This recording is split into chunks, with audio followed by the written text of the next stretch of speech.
Swivel. It won't. Let's work this out. We're freaking it. We're freaking it. Do. Mm. Interesting.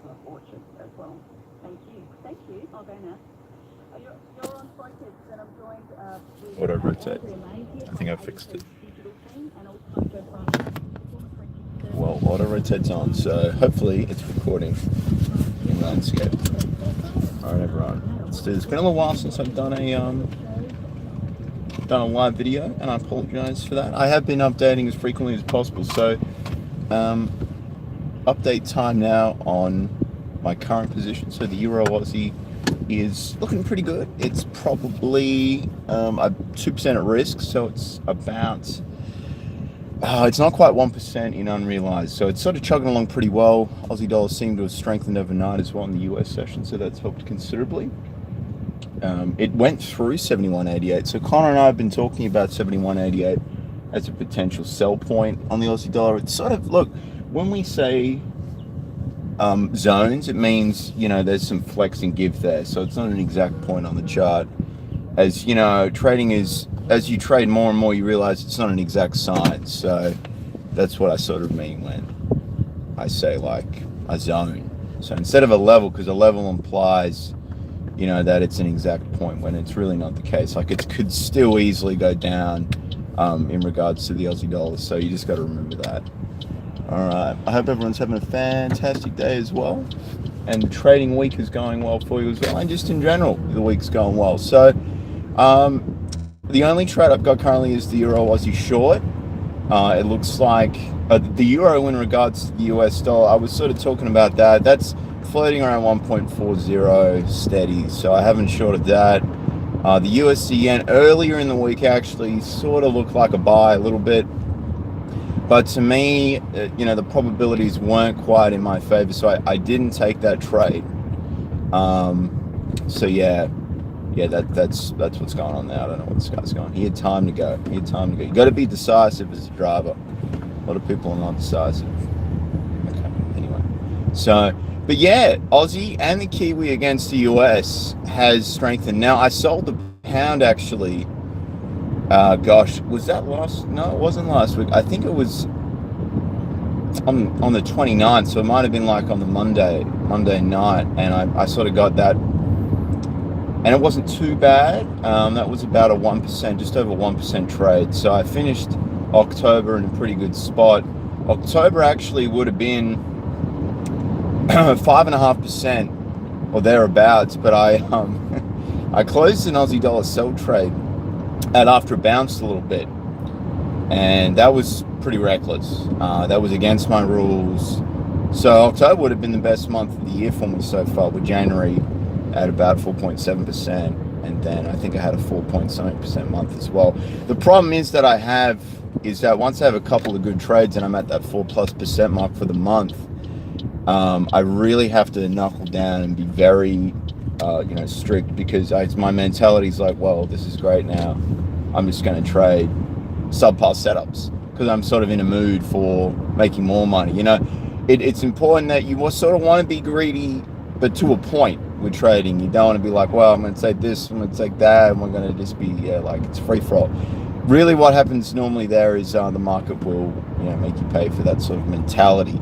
I've seen that a couple times this year, especially, where it's really been pretty stupid. So, and I'm looking at the USD Swiss as well as a potential sell, but it's sort of hovering around over $1 against the Swissy. So like where it currently is, it's pretty much at parity with the US dollar. So no trade there yet. Like, I wouldn't go long because the US dollar is sort of, well, it's a little bit weaker actually, to be honest. It's certainly not stronger. So it's quite interesting. We've got some interesting driving going on here this morning. It's 10:34 in Perth. I hope everyone's having a fantastic day. The gentleman didn't even indicate, but that's Perth for you, bro. So look, developments with China. So I have signed a contract for China. but they're adjusting it. So I'm going to probably have to sign it again. So it gives me the weekend just to really suss out, what it's like living in Beijing. I'll be at the the Athlete Center. That's where I'll be living in Beijing. So if anyone's lived in Beijing before or visited for an extended time, I'm not talking like a 2-week holiday. I'll be there for a year. I'm entitled to, I believe it's 4 weeks holidays.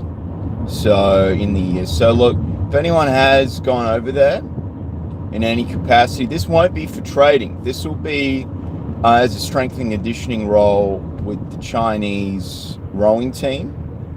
So details are pretty scarce.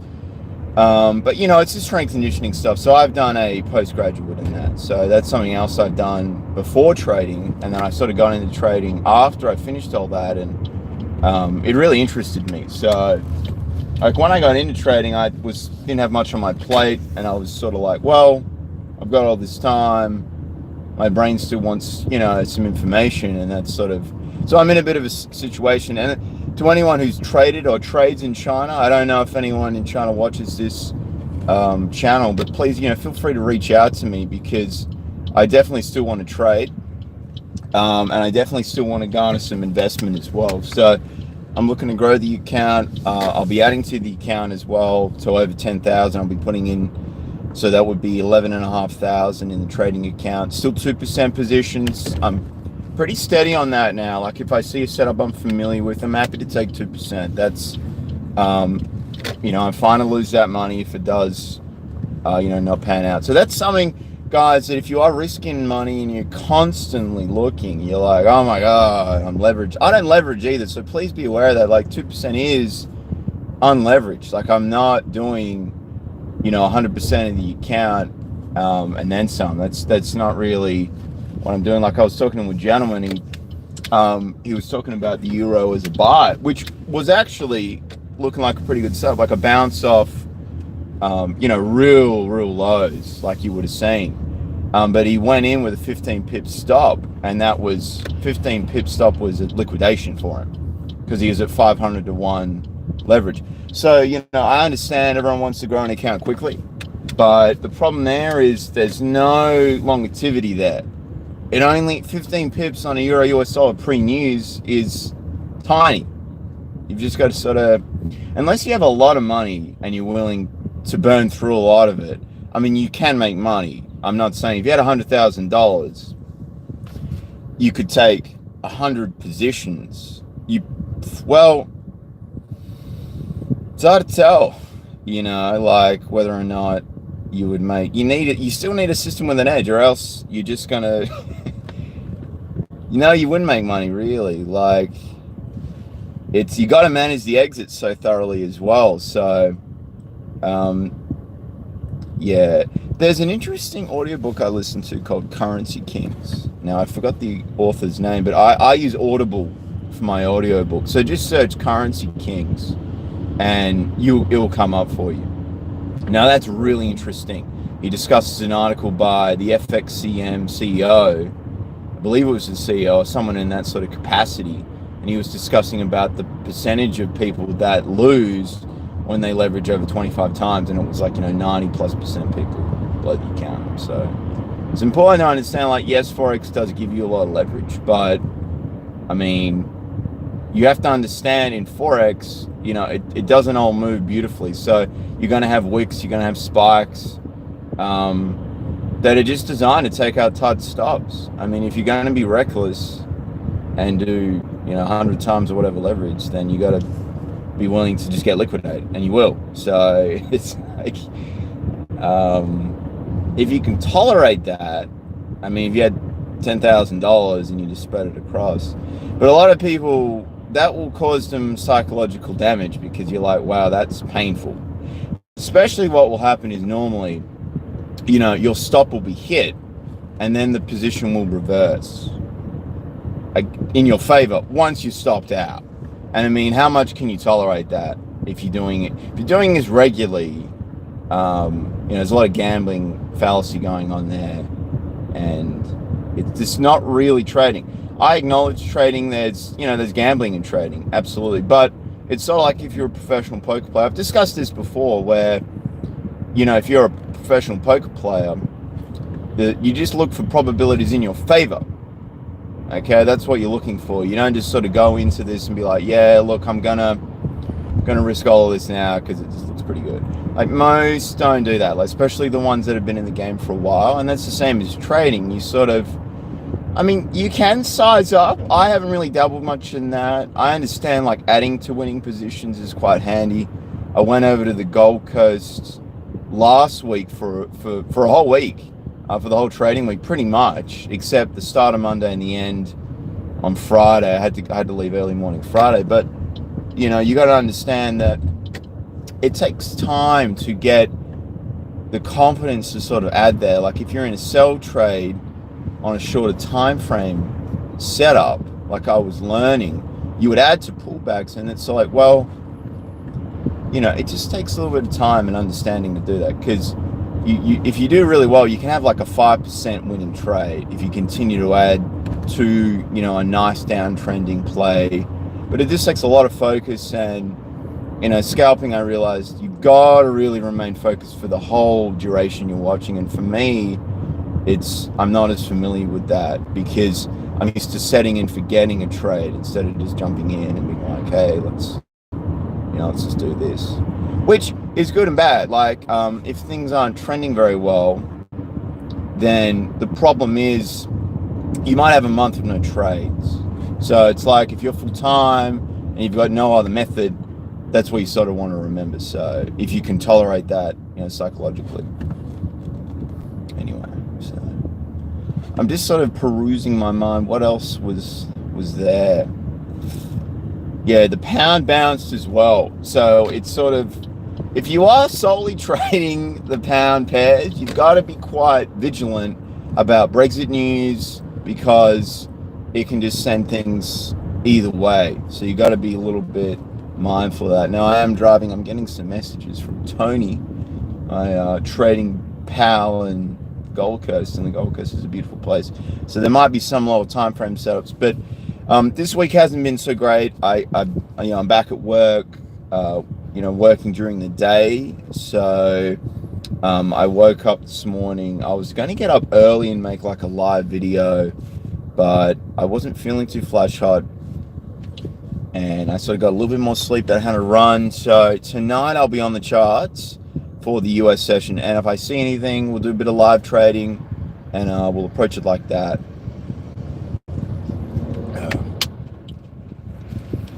I'm going to keep this running. I think there's an undercover cop behind me, so I don't want to press the phone, because if you press the phone in WA, even when it's in a holster, I think it's like $400 and 4 demerit points. So you only get 12 demerit points. So it's not really in my advantage to be like, I'm going to press the phone here to stop recording, because what will happen is they'll see me do that, and then I'll get fined, which is, that really ruins your day. Like, I'm heading to work, so we don't want to ruin a day before it's really begun properly. But yeah, so decisions in regards to going to China. It's a 12-month contract. Now, I don't want to, sound racist or anything, but, they don't mess around in China. If you're in the way and you got a house on the road, that's going to blow your house down. So, job security, I don't really know, to be honest. So, I'm getting well remunerated. But if anything goes wrong, I'm sure they're going to blame the foreigners. So that's, in the back of my mind, critically, because I'm going over there and I want to make sure that I can still trade, because I still want to develop my skill set. So if they don't renew the contract, that's fine, but I can then take more of that capital I've made and, roll straight into, trading with a little bit more size, because I understand I definitely need to trade with a bit more size. So this is the Perth merge routine now, at its best, everyone. I need a front-facing camera and do like a split screen so you can see the hilarity that it is. But anyway, so I'm going to keep it rolling. Comments, please. More in regards to what it's like to use the weekend to sleuth through a bit of research, and in regards to where I'll be going. Am I out of my depth? A little bit, to be honest. I've worked with rollers before, but at a high school level. So, from my understanding, this is Olympic level. So, you know, I'm not really phased about that. I'm more phased about what it's actually like living in Beijing and all that sort of fun stuff. So, and, you know, I'll have to get a VPN. If anyone's got a VPN and in China, you know, let me know. And I'm interested to learn what it's like and how expensive it is. Because I've been looking at a few, but I just don't know what is good and what's not good. Yeah. Anyway, keep me updated, guys. So I'm nearly at work. I'm gonna end the video. It's been saying rotate device. I put it on auto rotate though, so I don't know if it's not rotated. Because I'm looking at a rotated screen, so hopefully it has rotated. Anyway, how do I know? I can't really see it. There's like glare right at the screen. So I'm going to continue rolling it, guys. I don't think many people watch the live videos, but if you do, I do appreciate that. I'm going to put the window down now. Window down. Okay.